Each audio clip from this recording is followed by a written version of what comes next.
doloroso crónico, pero que no interfería sus actividades de la vida diaria.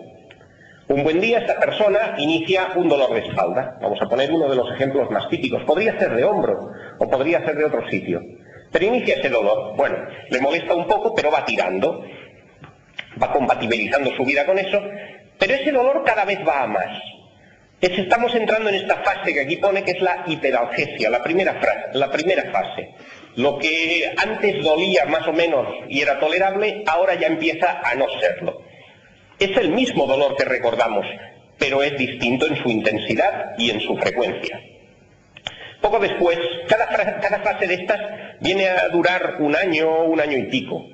Al cabo de un tiempo aparece la hiperpatía. La hiperpatía es que si yo cojo cualquiera de ustedes y les presiono fuertemente el brazo o el muslo a una persona sana, pero dejo la presión, a esa persona inmediatamente el dolor le cede. A la persona con fibromialgia eso no es así. Una presión, por ejemplo, en el muslo puede hacer que ese dolor se mantenga durante mucho más tiempo. Antes comentaba la compañera, y es cierto que es ahí donde nos encontramos el incremento de la sustancia P, que es de la palabra pain, de dolor en inglés. Esa sustancia es una vieja conocida en la fibromialgia. Sabemos que se incrementa en el líquido cefalorraquídeo en las personas con fibromialgia entre 3 y 8 veces los valores habituales en las personas sanas, y es responsable de esta hiperpatía. El dolor expandido pasa un tiempo después. No tenemos solo dolor en el muslo cuando nos presionan, sino que se extiende. Y se extiende de una forma que no es anatómica, no sigue los dermatomas típicos y las distribuciones normales, sino que realmente pues puede ser que, y esto se ve mucho en el cuadro siguiente, que es la alodinia, que cuando hacemos daño en un sitio, frotamos en un sitio, ponemos calor, el paciente note dolor en uno que no tiene nada que ver. La alodinia es un concepto ya explicado también por la compañera que me ha precedido, es dolor. Fíjense que hasta ahora todo lo que iba explicando necesitaba un estímulo, es decir, la hiperalgesia, la persona tenía un estímulo, que era su dolor de espalda. La hiperpatía, le hacíamos daño y ese daño se mantenía mucho más tiempo. El dolor expandido, hacíamos un estímulo y eso se traducía a otros lugares del cuerpo, pero ahora ya no. La alodinia es un dolor frente a un estímulo que a nadie le produciría dolor. Por tanto, pues que la pareja, volvamos ahí, nos haga una caricia, o un roce, o el peso de la manta, cosas de esas, pues empiezan a producir dolor cuando eso en una persona sana no lo produciría nunca. Es un avance más. De hecho, cuando nosotros exploramos la fibromialgia, lo que estamos buscando con los puntos sensibles son los puntos alodínicos, unos puntos que en la persona sana no producen dolor y en cambio en la persona con fibromialgia sí, y de una forma muy constante. Al cabo de un tiempo, ese estímulo mínimo no doloroso que necesitábamos en la alodinia ya ni siquiera hace falta. Se produce un fenómeno que se conoce como kindling o incendio cerebral. Hay una sensibilización posterior y esa persona puede estar en su casa tranquilamente viendo el Aquí hay tomate y de golpe y porrazo pues empieza a sentir dolor en cualquier parte de su cuerpo. Es un fenómeno espontáneo que tiene mucho que ver con estos que vienen después, la sensibilización central y la sensibilización cruzada, y que yo creo que les va a hacer muy poca gracia, porque muchas de ustedes lo sufren, pero que al menos vamos a intentar dar una explicación científica del por qué ocurren algunos síntomas que para muchas personas son incomprendidos. Vamos, por favor, a pasar a la siguiente, es la 13.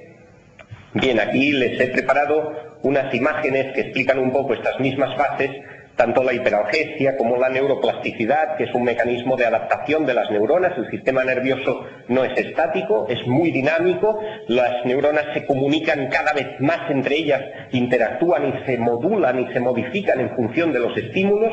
Tenemos la alodinia, el dolor expandido. Pasamos la siguiente, por favor, que es la número 14.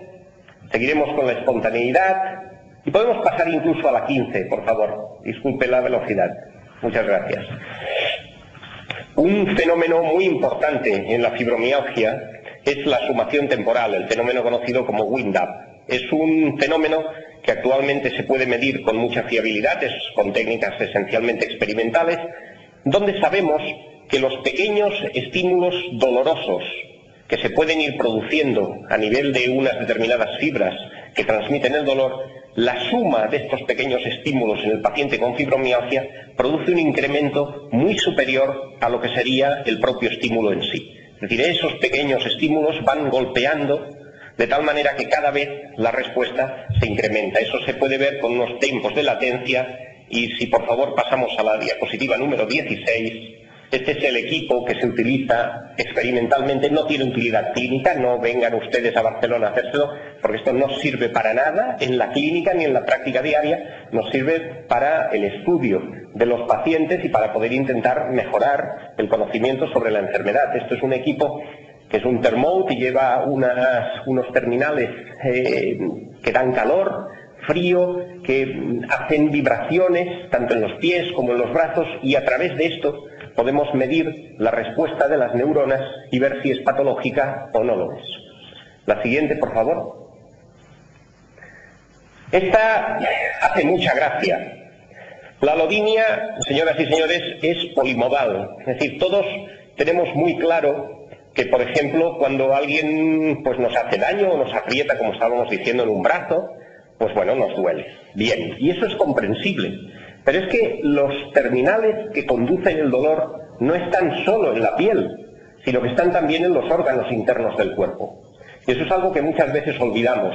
Por ejemplo, con perdón, cuando alguien tiene flato, pues duele muchísimo, y no es más que la distensión del tubo digestivo, en concreto del colon, debido a los gases que se producen pues durante la digestión. No pasa nada más que eso. Pero en cambio el dolor es muy importante y puede parecer incluso pues como si tuviéramos una apendicitis.